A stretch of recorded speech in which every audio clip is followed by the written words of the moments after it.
Okay, I just want to make sure.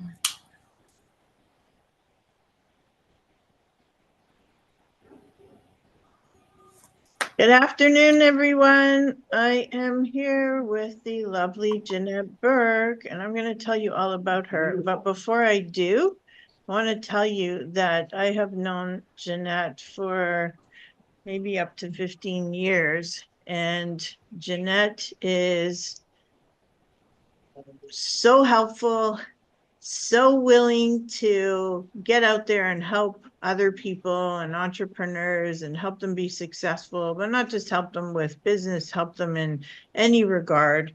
A great heart, good person, and a pleasure to know you and call you my friend. So thank you, Janette, for being here. Likewise, Randy, thank you for having me. Thank you. So Janette Burke is an influencer, online media personality, TV show, podcast host, MC, speaker, and on-camera media trainer. Not being able to promote any of her segments and facing extreme sexism, Janette left the studios behind with only 700 Facebook followers to start Janette Burke Productions and pursue her true passion of interviewing, producing, and helping her clients deliver newsworthy media interviews. She created the 4-time award-winning online lifestyle TV show, Janette's TV, currently in season 13 with over 600 aired episodes, and its sister spinoff, Janette's TV podcast, building a worldwide audience of 9.2 million people. That's awesome. Congratulations, Janette. And I look forward to hearing you speak about the 7 reasons to make media interviews part of your marketing. Thank you for being here. Again, thank you for having me. And I don't know much what I could add to that great intro, but maybe I could fill in a few pieces. So I originally started out in PR. So I was doing PR, but I moved from behind the cameras to in front of the cameras and really focused on interviewing, producing, and I do writing. So I do some editing as well. And I really also do something different, which I think we'll probably get into a little bit in the interview later, which is I really focus on the on-camera media training part, which is different than a PR or media coach or PR coach's role. So I look forward to chatting a little bit more about that later on. But that's basically what I've done with my life. And Love it. Love and it. I was headed to law school originally. That was the original. That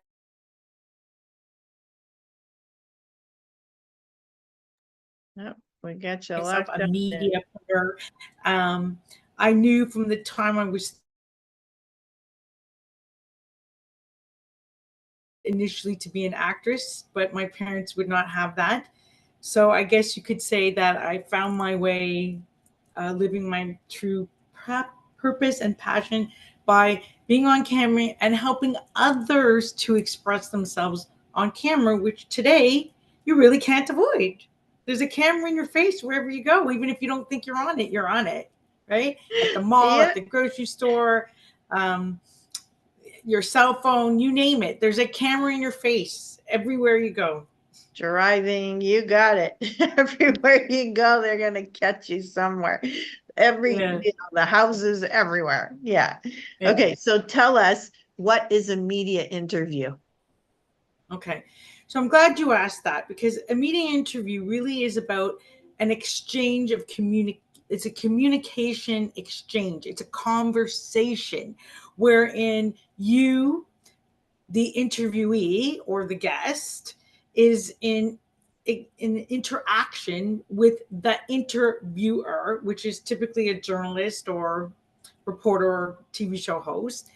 And the objective is to have a conversation that is very based in story. And it's not based in ad. It's not an ad in disguise. It's based in story. And there's a big difference between a story and an ad. So a story is when you convey useful information to the audience, whether the audience is a viewing audience like you and I have today, or whether it's a listening audience because they're listening via podcast or radio, or whether they're a reading audience, meaning they're reading some kind of article that was written about you or something in a publication about you. Could also be a blog. But your objective is to engage in conversation or dialogue where newsworthy information is being exchanged that has a worthwhile benefit to the end user, being the listener, the reader, or the viewer. And that's really what a media interview is about. It's not just so you can come on and, give an ad in disguise. And I really want to get this cleared up, because a lot of people don't understand this, particularly, small business people, book authors, coaches, and consultants. They fall privy to this, media, PR, it's for free. Well, first of all, that's a myth. It's not all for free. Today, it's quite a bit paid, not all free. And the media in any of its forms does not exist merely to give you free publicity so you can go out there and sell your book or your product or your service. They are also in business. And in order for them to sustain their business, they must provide their audience, whether it's a viewer, listener, with useful information. That's what keeps the audience coming back. So we want the story first and foremost. And that's why if you go to a media interview, you have to be prepared to give the story first and the promotion second.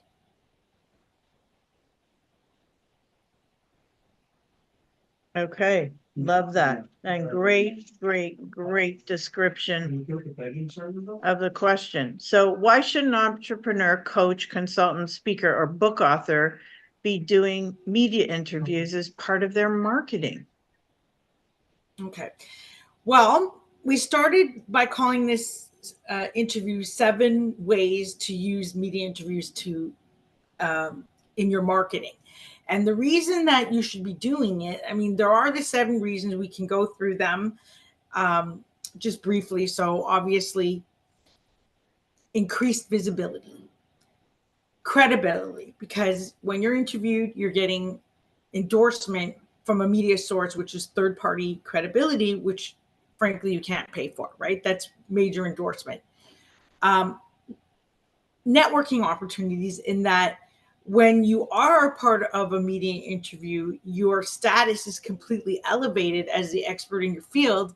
And then you become the go-to person that people want, not just for other media interviews, but for other opportunities, perhaps speaking, perhaps MC, perhaps you're going to write a book like you're going to do with Randy, right? And perhaps even investor opportunities, or even work opportunities. I'm talking like contracts or whatever that would come up that would normally not be offered to you, because prior to this media interview, nobody knew who you were.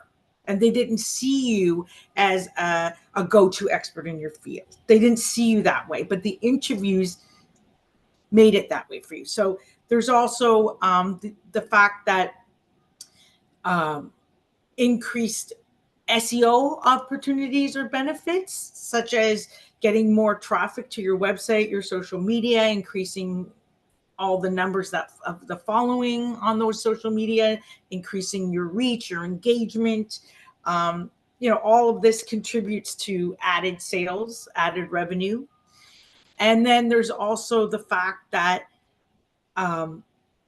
you become like you're effectively using your marketing dollars. So it's cost effective, because media and speaking are really this today. I know we think not, but it's true. Media and speaking, whether it's on or offline, because let's face it, when you put a camera in your face and you go online and you do a video or a live, or you do what we're doing right now, it's still a media interview. And speaking and media interviews, no matter how we do it, the traditional way, as in, traditional media in a studio, or the modern way using Zoom and social media, still the best ways and the most cost-effective ways to get your message across and to get it in front of the right audience, aka your ideal target market or your dream client.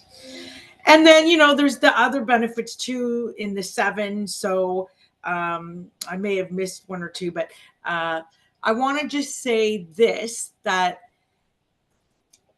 you have to be clear on your intention for doing a media interview. And it doesn't matter what kind of media interview it is. It could be a podcast, it could be anything. The intention should always be the same.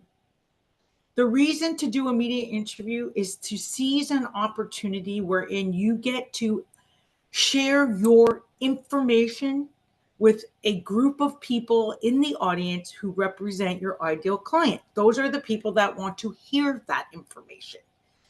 And the reason that it's such an amazing opportunity is because if you're in the right spot, at the right show, at the right podcast, wherein the audience represents your ideal client, now you have the opportunity to speak to a whole bunch of people all at the same time.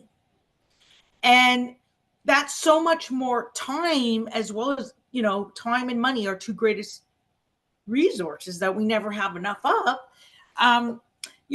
This is really maximizing it, right? Because you've got this captive group that wants to hear that message, which should be about a problem they need solved, right?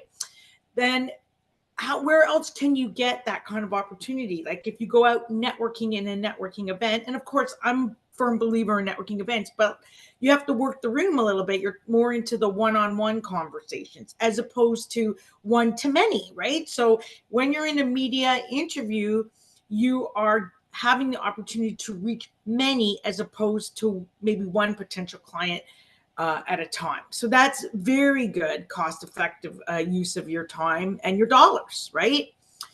And I would say that there's some other points to it, but mainly it's about you want to get that message out there to the captive audience. But you also, and this is like mega key point, I cannot stress enough. One of the intentions of doing media interviews is to showcase yourself in a way that you shine as an expert. And you want the world to see that. And that is something that cannot be derived without a bit of practice. It cannot be derived when you go in with a false intention to basically, give me an ad in disguise, which I will tell you as a member of the media, there isn't one of us that like that. And there isn't a producer on earth that likes that. That is not our intention for you.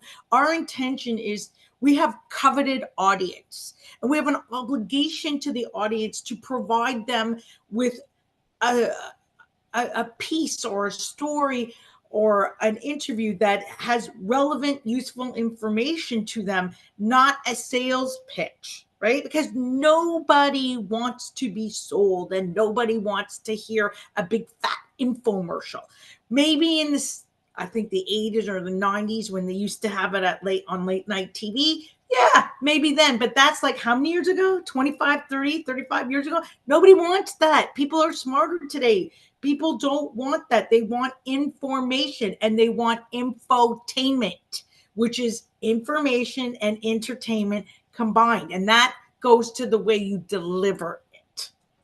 But that's the point. The point is that you want to make sure that every time you do an interview of any kind, that you really shine and you really showcase yourself and that you do a good job so that you increase your chances of getting more media interviews, of becoming what I like to call the desirable interviewee, which is, kind of what I'm all about. But that's the intention. And, this is important that people understand that, they're going to embark on these media interviews, and ultimately the more you do, it becomes a media tour, right? And so why would I want you to be part of my show, or any producer really, and why would they want to book you if you're just there to be all about you and really super salesy? We want things that the audience resonates with, feels, understands, appreciates, respects. Why? Because whatever you are talking about, whatever we've decided that we want from you in the segment that we're going to take the hook or angle with, it's because we know our audience and we want to give them something tangible to bite on. So clearly, if we decide that we're interested in you as a topic, it's because we realize that in the grand scheme of things, this type of topic has meaning and purpose in their life. It's something that's eaten at them. It's a problem that needs to be dealt with. And they're looking for answers, and they're looking to you to give them those answers. Absolutely. So don't go in there all salesy. I love that. Yeah, and that's really important. It's a lot of, it's a really important piece that people tend not to understand. They might not even understand that they're being salesy, which is why we go into some of our next questions. What's involved in getting a media interview? Mm-hmm. Okay, so there's some basic things that are involved in securing a media interview. Firstly, you have to know what your topic is. So what's your topic? And then you have to understand kind of what type of story do you actually have? Is it a business story? Is it a human interest story?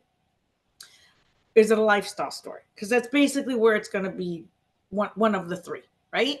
And then you have to understand that just because there's a million shows and podcasts out there doesn't mean that you're a fit for them or that your topic is a fit for them. So here's where a lot of book authors, speakers, coaches, consultants, and small business owners that I see or who come to me go wrong, and why they don't get these media interviews is because they don't do their homework. They think, and I hate to be the bearer of bad news, but here's the truth, okay?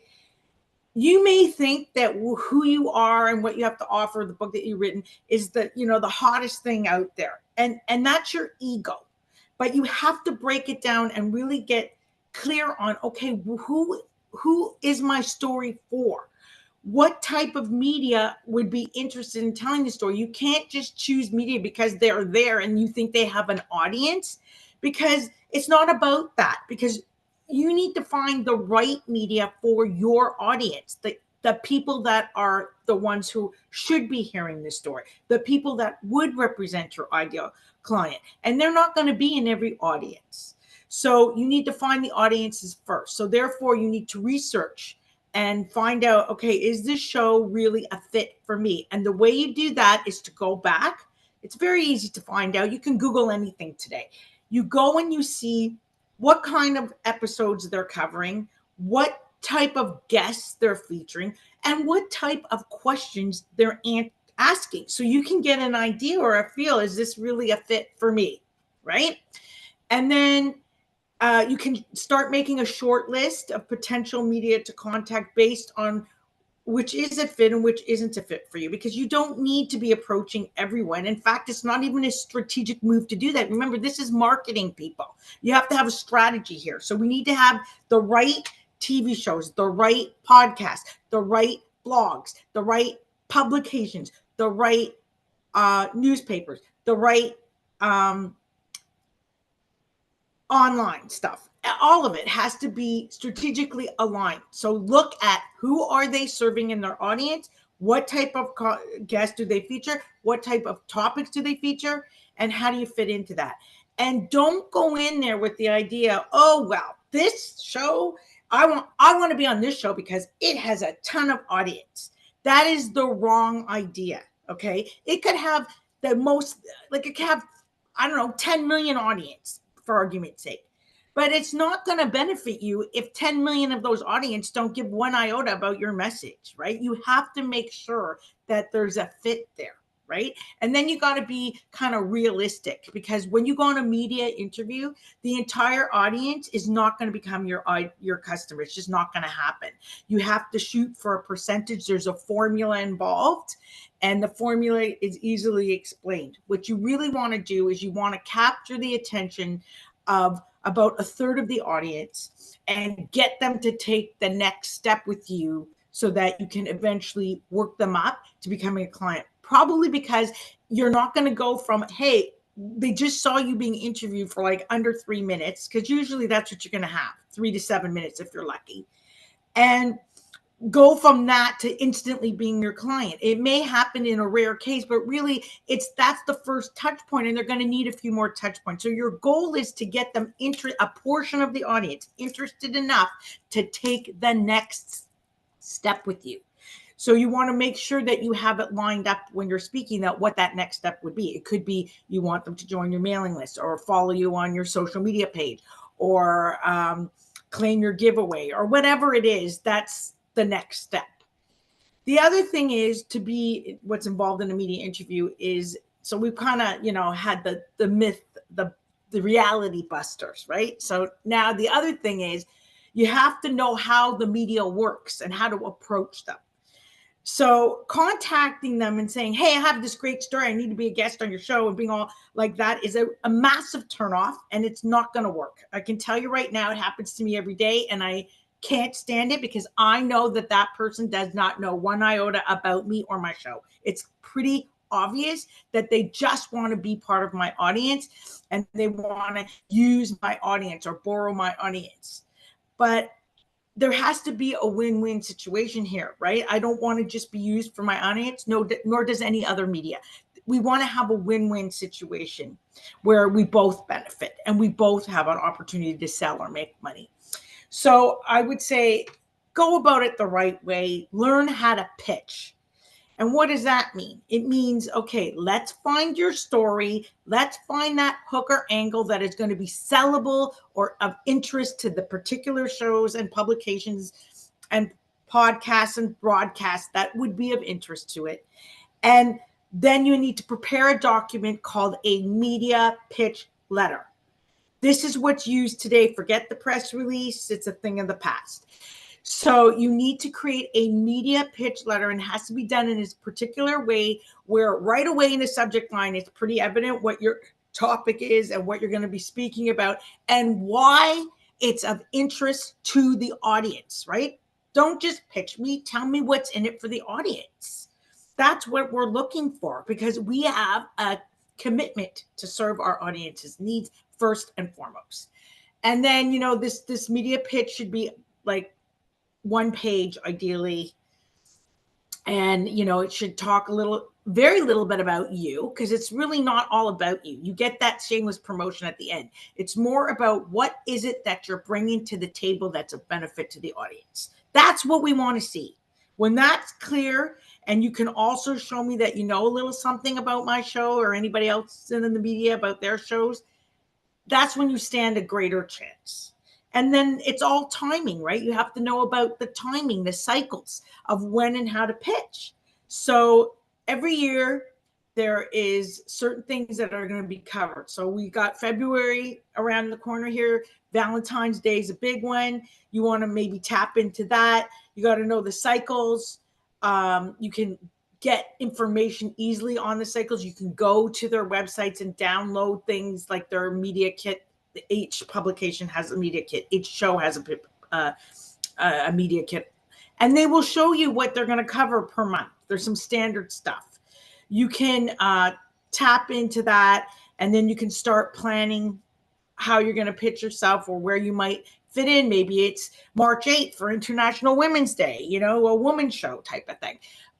Maybe it's April 30th for tax, or maybe it's something to do with summer, right? So that all starts rolling around end of May, June, right? So you have to know the cycles and where you'll fit. And then you have to leave yourself enough lead time, because a lot of these stories are pre-planned. Not all of them are, like very few of them are done on the spur of a moment where, you can just pitch tomorrow and get in like that. It happens occasionally when maybe, something falls through or they're missing a story or whatever, and they got to fill up some spots. So by they, I mean the producer or the production team, and you get lucky and you get slotted in 2 days. But overall, that doesn't really happen that much. It's more likely that it's going to be planned within a certain period. And sometimes you pitch maybe 3 months ahead, 6 months ahead. You don't know, right? Because you don't know what they're planning. That's why you got to download their topics of interest for the year. You have to figure that out. There's a bit of a formula to that. Okay, perfect. So I wanted to ask you, like, why is it important to prepare prior to a media interview, but also when you are preparing for the interview, what areas do you need to pay attention to and why? Okay. So, this, I'm so glad you asked me this one, because this is absolutely the most relevant, important, significant part. So here's the thing. A lot of small business owners, book authors, speakers, coaches, consultants, they make this mistake too. I got a media spot. That's all I need. Either they got it themselves because they were taught how by using a media coach or PR coach, or they've hired themselves a publicist and the publicist got it for them. And they think that's all they need. But in fact, that's just where things get going. Because getting that spot, you may not think so, but that's actually the easiest part. It's what you do with that spot that's going to make you or break you.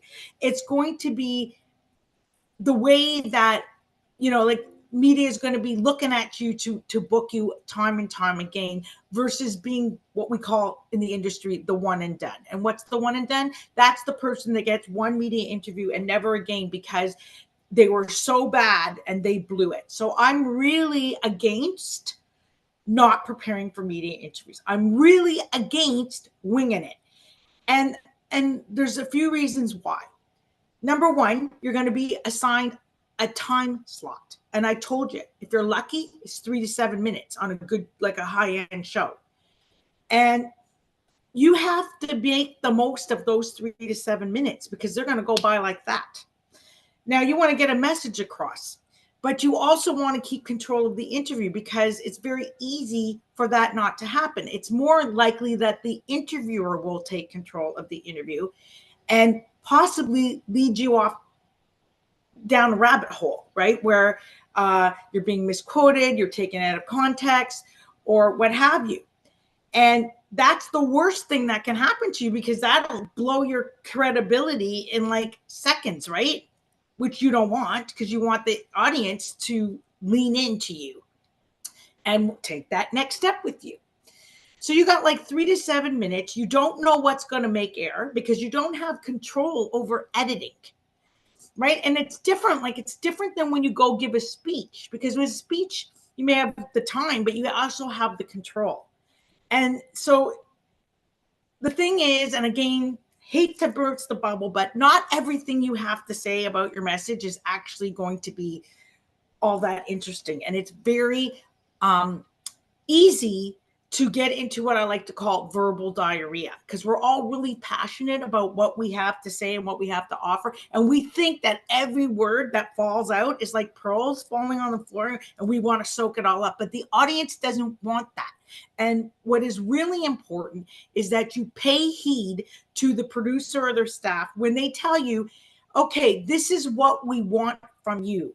So they don't want your entire message. They want the piece that fits with the segment proposal, the idea of where they want this segment to go.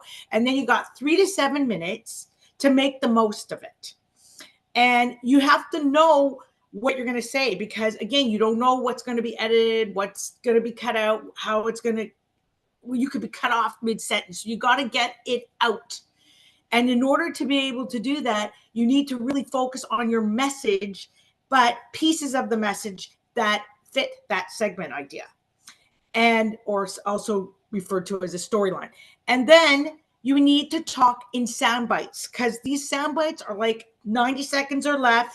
They're the key messages that you come up with about this message that fits this segment proposal, this story idea. And you have to make these sound bites count, because that is a full and complete thought and a full and complete sentence. And if that's what you have, and and they cut it up and edit it and it makes air, good for you, because a complete thing will come out and you will definitely look a lot more credible and believable, and the audience will have more reason to lean in than lean out. So you want to have that. So these are the things you need to really pay attention to. Messaging and the segment proposal, knowing how to talk in sound bites. And you also need to look at something else, which is, again, that this is very overlooked in most cases. And it's very important because, again, this is what makes you the desirable interviewee that goes on to multiple interviews or does not. And that is the nonverbal cues. That's the nonverbal communication that we don't realize is actually speaking volumes about us even before we open our mouth. I mean, from the moment we show up on camera, because again, the audience is making and forming opinions of you.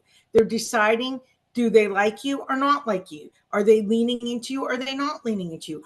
And also, they may not be there to really watch you because you could have be on a show where there's 4 or 5 guests that day and they were really interested in somebody else. But you know what? After the commercial, they decided to hang around and listen to you. That's because they either, found something interesting in the topic that, they say. Right after the break, we got this one coming in talking about this, and they something's rung their bell and they're interested, so they're going to stick around. Or they saw some kind of glimpse of you even before you opened your mouth, and they just kind of like the way you look. You look interesting to them, so they're going to stick around and watch you.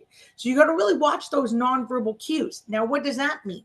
That means everything that's part of your presentation and performance. That means nonverbal communication skills. It means your body language, your voice techniques, your breathing, your eye contact, the way you interact with the interviewer, your ability to storytell and integrate facts to make your comments more interesting. The way your hair, makeup, and image is done, a wardrobe, does it equate with the image that you say that you are? So, for example, if you're saying I'm a financial planner, you better show up looking like a financial planner, because if you don't, you instantly blow your credibility. If you say you're in fashion, you need to look like you're in fashion, but you also need to look good on the camera. So you don't want to be wearing like wild prints and stripes and colors and things that kind of really make you look fat or bigger on camera, even if you're thin to begin with, or your hair looks like from the 80s, you've got so much gel in it, it's way too high and it's too high for the camera, or you're wearing green and you're being filmed on a green screen and now you're looking like a talking bobblehead because green with green doesn't work, or any of these things that you just take for granted, like even wearing like liquid eyeliner. People make this mistake all the time. They wear liquid eyeliner and they don't realize that that is not good for the camera. It makes your eyes so budged that your face looks disproportionate. You have to go with gel eyeliner, something softer, right? So all these things that we don't necessarily, we don't know what we don't know, but I do know because this is what I do for a living. And these are the part of the nonverbal cues that all of it, the whole kit and caboodle, the whole arsenal is what you have to look at. They make a tremendous difference. Now, why do I know all these things? Well, I've made it my business to know all these things, but I also happen to have grown up in a family where, my father was in the clothing business.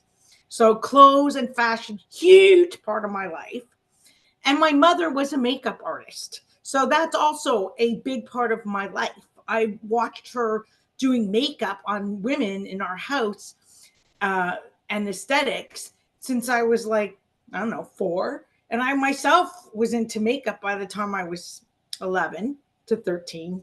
It got worse as I got older, and there isn't a day that I wake up that I don't do my makeup or hair. Like I just won't leave the house without it. So, so I mean, I know what colors and body types, I know all these things and how to make it work on camera. And obviously you want to put your best foot forward. You want people to like you. You want people to listen to you and respect you. So you got to walk your talk. And that's where that nonverbal communication really comes in. Key, very key. Great, fantastic points. Like you are so full of information. It's unreal. It just flows out of you like naturally. So how does somebody like, you're telling us a lot and you're really telling us how it's different working for you in a indirect way. But tell us, like, how do you how do you differ from working with a publicist or a media coach? Okay. So again, very glad that you asked me this because, you know, I've had this old image that people think of me, you know, I was originally in PR and that only brings skills to the table. And then I moved from behind the cameras to in front of them as a media person. And, you know, it's now been, I don't know how many years and 13 seasons later, but there's a lot of people out there that just can't get past the fact that I am no longer, for almost like 13 years, I am no longer the PR princess, you know, like it, I don't do that work. But so what I do, and this is actually retained from my previous years of work and knowledge, is that I really focus on you've got that media spot. Great. Congratulations. What are you going to do with it? How are you going to become desirable? How are we going to get you on a media tour? How are you going to go on those shows and not say the same thing over and over and over again? Because let me tell you something. We can't stand that in the media. We don't want the same interview that you've given five times over, a million times over with that same rehearsed lingo, right? I'm the one who says, okay, let's take your message, let's rip it to shreds and see what how can we break it up so that when you get asked to fit a particular segment proposal that the producers and their staff have in mind, you can do that. I'm the one who teaches you how to talk in sound bites. I'm the one who teaches you how to bring in stories and anecdotes so you can stress those points. I'm the one who makes sure you get it in 3 to 7 minutes so that you don't get taken down that rabbit hole. I'm the one who works with you on that nonverbal communication so that you show up looking spot on every single time and people believe you. Your credibility is way up, right? You are who you say you are. You show up the way you say you are, which is very important. I'm the one who will help make sure that you get multiple bookings because you know how to present yourself as the type of interviewee or guest that the media want to see. Now, does that mean that the PR person that you work with or the PR coach or the media coach or the publicist doesn't have value? Of course they do. We should be working in tandem. They're the ones that are, their job is the one if you hire them, or it's going to be your job if you take it on yourself after you learn from a coach, is to find you the right placements in alignment with what I had previously said when you first asked me a question, to make sure that they're looking out for you for the right placements where you're going to have the most opportunity to get in front of an audience portion that represents your ideal client. They're the ones that really do that. That's their focus. Their focus is on getting you the spot.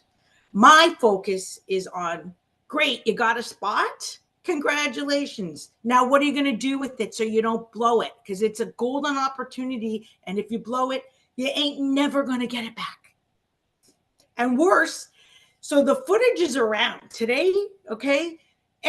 Let's say you do not the best interview, or it's not the best reflection on you, or it's something that you've done 100 times over and it's so tired nobody wants to hear it anymore.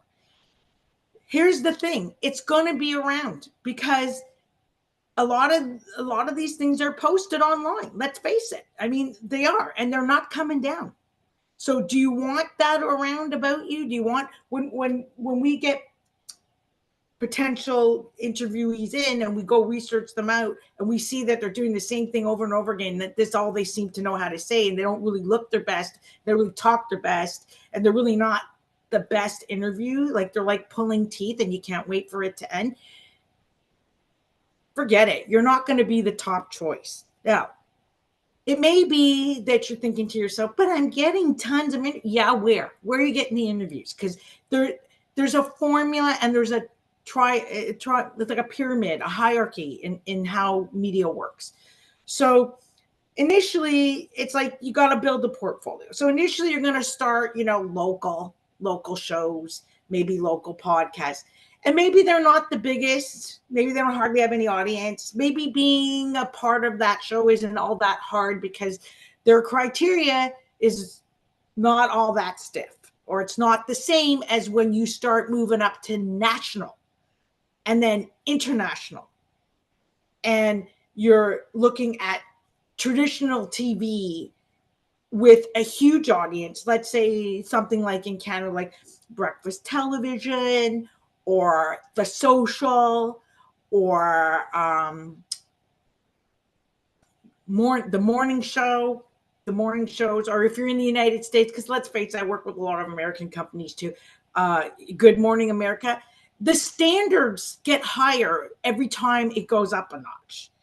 And therefore, you got to show them through your presentation, your performance, your nonverbals, and the way you talk that you are the type of interviewee that they want, the type of guest that they want, that you can toe the line and get your message to go in the direction they want it to go for that segment.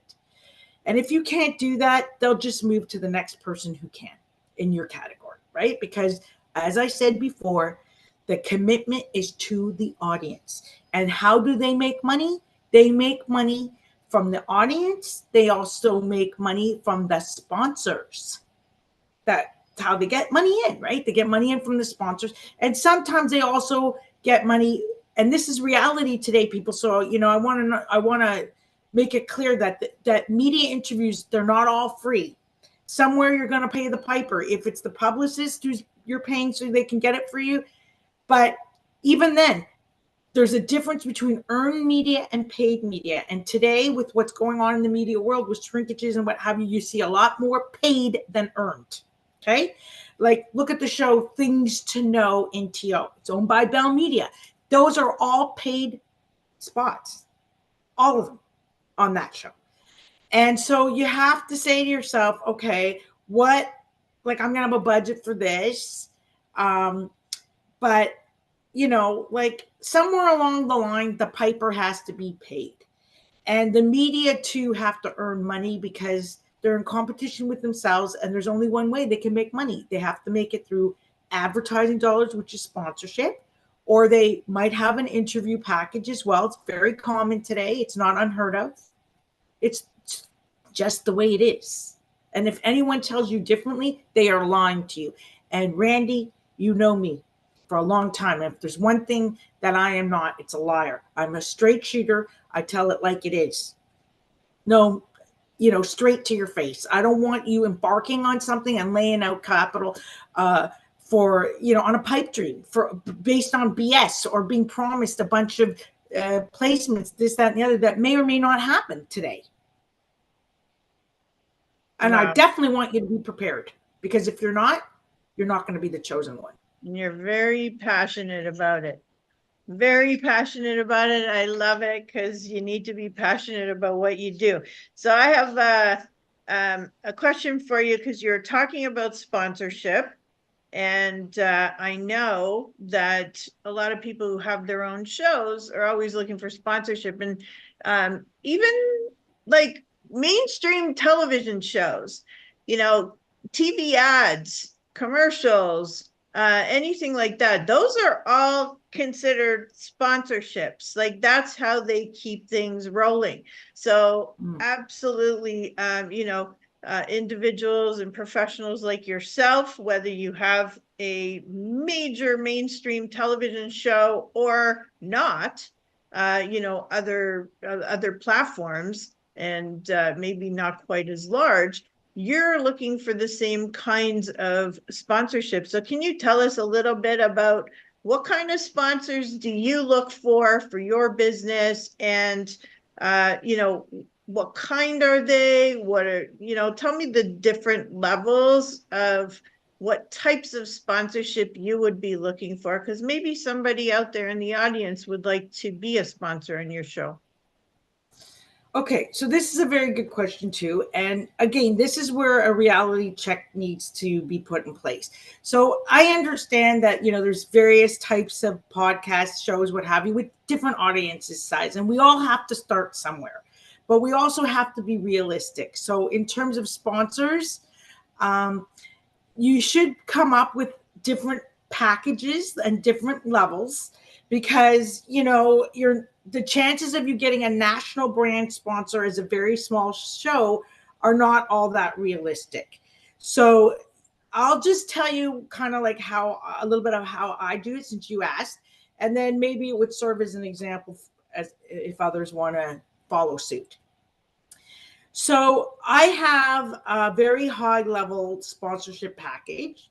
It's strictly for lifestyle brands, so lifestyle company brands, because I'm a lifestyle show. And that would be for shows that I do under Janette's TV and Janette's TV podcast, which are on the higher level spectrum, featuring, more like celebrities, or not always celebrities, but like celebrity types, like top end CEOs, that sort of thing. So this type of sponsor for that is still lifestyle, but it would be a much higher brand. Like, for example, I might go to Sephora and ask them to be my makeup brand. I might go somewhere where there's like, you'd want something like a national type of business that is in existence in Canada and the US. And, that's sort of a national big brand where you could get like, you devise a whole package for them encompassing various different things. And there'll be a sponsor for 3 months, 6 months, 9 months, and they'll get various things. And that's where you're going to charge major bucks. But that's not suited for everything or everyone, nor does everyone have the budget for that, nor are they all national level brand. So you have to think of other ways. So for example, I have something else now that I started on December 20th, actually. And it's sort of a spin-off, if you will, like the podcast was a spin-off of JTV, Janette's TV. I have Janette's TV Instagram live short series.